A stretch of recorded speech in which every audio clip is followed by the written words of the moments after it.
Hello viewers, আশা করি আপনারা সকলেই ভালো আছেন। তো আজকে আমরা যে তদবিরটা সম্পর্কে আলোচনা করব সেটি হচ্ছে অভাব অনটন থেকে কীভাবে নিজেকে বের করে নিয়ে আসব। অনেক বন্ধু, অনেক ভাই বোনেরা কি হয়, অভাব অনটনে কাজের চলার ক্ষেত্রে হয়তো অনেক কিছু কাজ করার ক্ষেত্রে হয়তো ধার দেনা এই করে ফেলেছে, সেগুলো দিন দিন বাড়তেই চলেছে আর সেগুলোকে তিনি মেটাতে পারছেন না।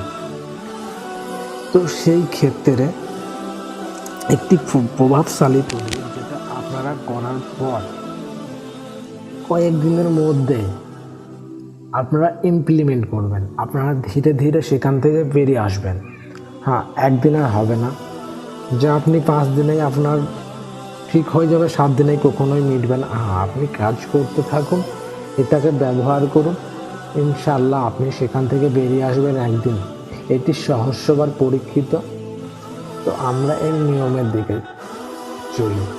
তো নিয়মটি হচ্ছে কি, একটা সাদা কাগজ নেবেন, একটা কলম নেবেন, যে কোনো কলম নেবেন। তো এটাকে লেখার পরে নকশাটা আপনারা স্ক্রিনে দেখতে পাচ্ছেন, এটাকে লিখে যদি ছেলে হয় ডান হাতে পড়বে, মেয়ে হলে বাঁ হাতে পড়বে, অর্থাৎ যে অভাব অনটনে পতিত হচ্ছে তো চিনি পড়বে।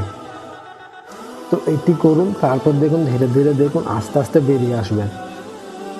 একটি পাক পবিত্র দিন দেখে করবেন, আশা করি আপনি বেরিয়ে আসবেন, আপনার সম্পূর্ণ কাজটি হয়ে যাবে।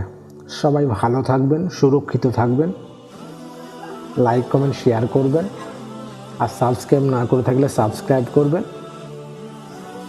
ধন্যবাদ।